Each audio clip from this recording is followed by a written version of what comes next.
Hello, everyone. It's a pleasure for me to see you again. Welcome to Module 2. We are moving on to discussing planning remote tasks that guarantee autonomous learning as a mission possible. So we are going to take it as from where we left last time in Module 1. And let me start by sharing with all of you what is it that we will be devoting time to this time. We will be discussing the first part of the effective design of self-study guides, from presenting to practicing. So I really hope that you make the most of this experience again. I hope you've been lucky with your first post-module activities.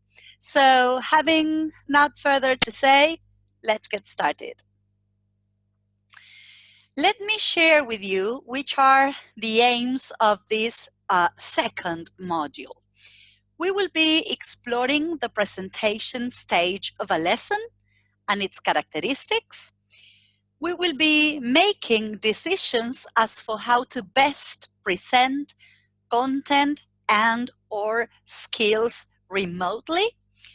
We will understand together the importance of the practice stage of a lesson and how is it that we should be moving smoothly from controlled practice to free practice. And last but not least, we will be discussing and exemplifying the presentation and practice stage of content and skills. So as you can see, we've got a very ambitious second module ahead. So let's move on.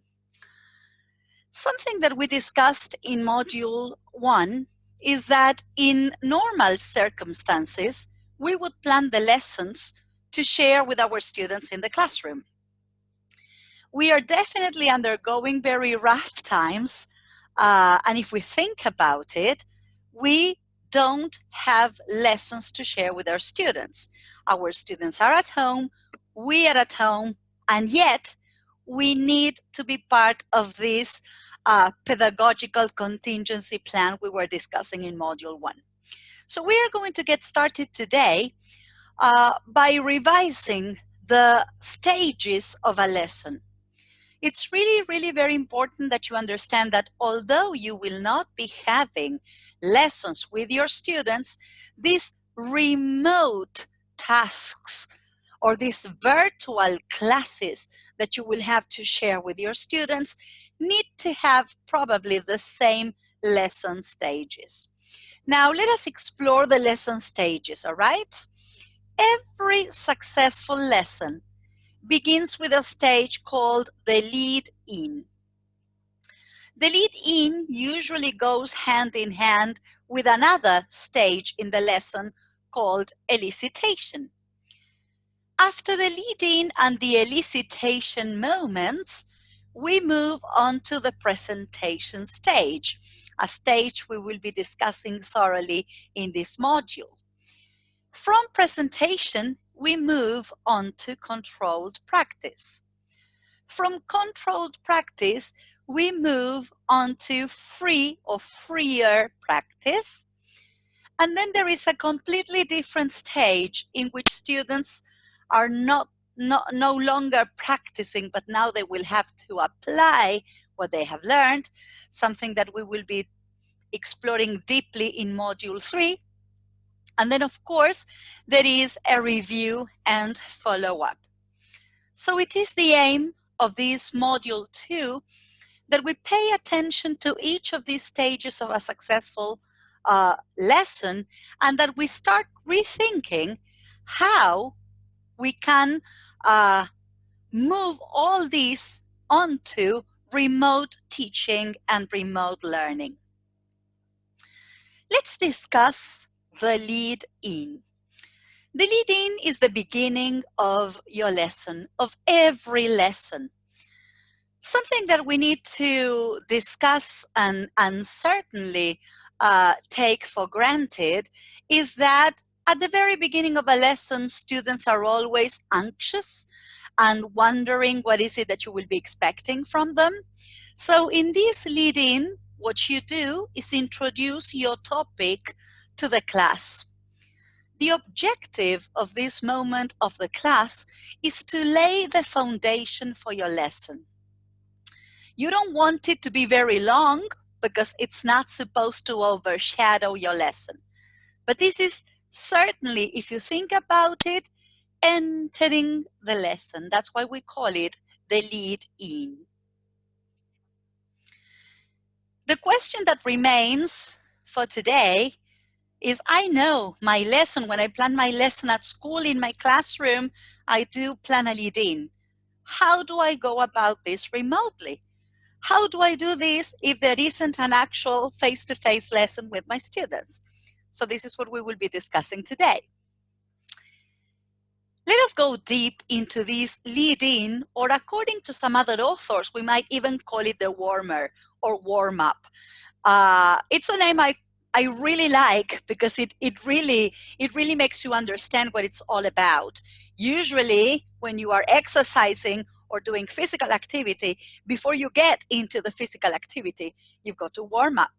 Well, with our students, it's exactly the same thing.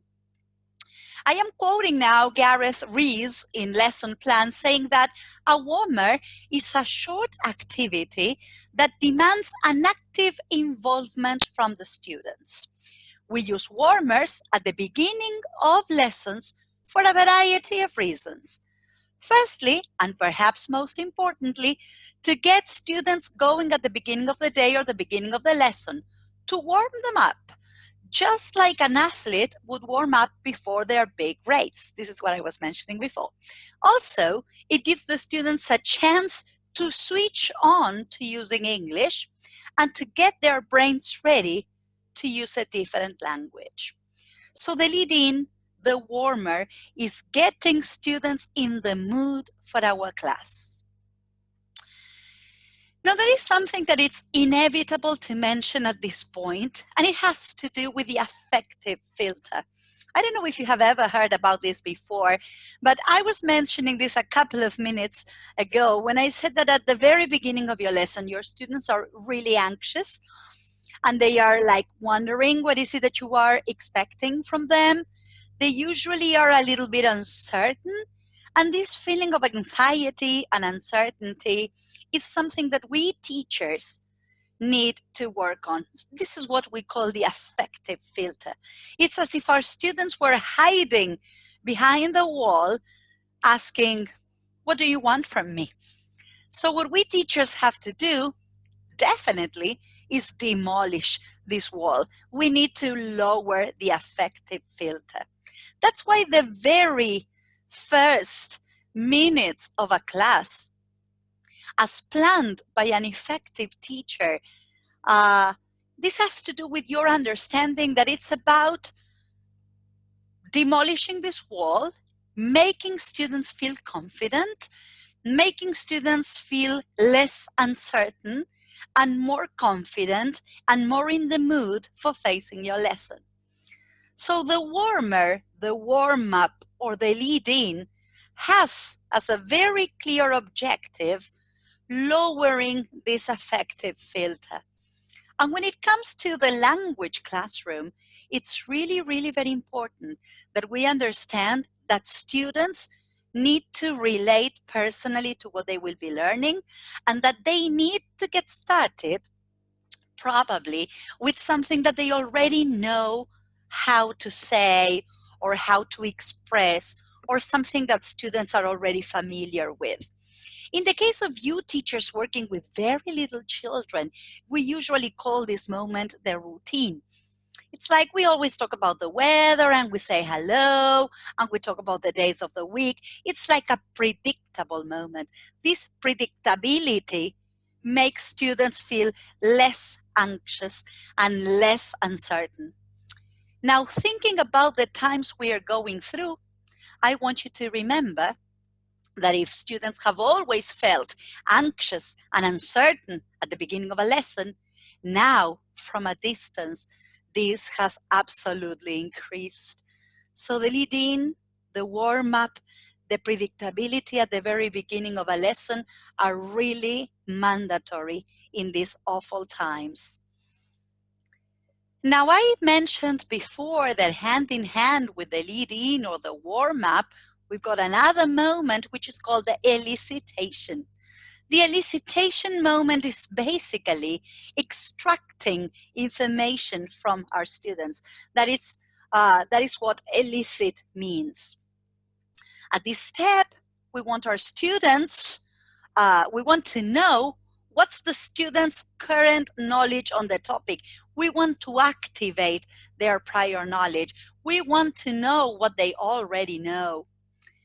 The question remains, how do we do this remotely? Now, we said that we've got the warm-up and we've got the lead-in, and then the next stage in a lesson has to do with what we call presentation. Presentation is the teachable moment, the teaching moment. This is where you will be presenting the main topic of your lesson. The objective here, of course, is for students to learn, okay, the appropriate use of key terms or phrases or skills. There's something to be learned so that they efficiently use it throughout the lesson and the upcoming lessons too. The idea is that we can also broaden their knowledge on the topic that we are dealing with. The presentation moment is when we are teaching something new to our students. And the question again remains, how do we do this if we are not there in the classroom with them? After the lead-in or the warmer, and after the elicitation moment, we present the new, and of course, right after the presentation, we need to engage students in a stage called practice. But practice has sub-stages. One of the sub-stages is called controlled practice. After presenting something new, such as vocabulary or grammar or a concept or a skill, you definitely want your students to put into practice what they've learned. So this is what we understand as controlled practice. And again, the question we will be discussing throughout the module today is, how do we do that remotely? What happens after controlled practice? Well, we let go a little bit and we move from controlled practice into freer practice. Again, we will be testing our students on what they have newly learned, but this time we will be pushing them a little bit more, and we will be definitely engaging them in something that will be more demanding. Controlled, more scaffolded, freer practice, a little bit more demanding. The question again is, how do we do that remotely? And it's really very important that we end up this first video of Module 2, but checking on the difference that exists between controlled practice and freer practice. Controlled practice is right after we have introduced something new. The focus is on that target language that we have presented. This controlled practice is going to give the students the possibility to systematize and learn the newly learned language item. Students will understand how to use it and when to use it. By nature, controlled practice is repetitive, and some examples of controlled practice are drills, gap fills, circling the correct option, etc. Whereas freer practice, less controlled practice, has fluency as an aim. Students need to activate their language. Students definitely work with less guidance. And this practice, as I said before, is going to be more challenging, less scaffolded, and more communicative. So let's wait until we get to video number 2 to see how we keep moving in a lesson. Thank you.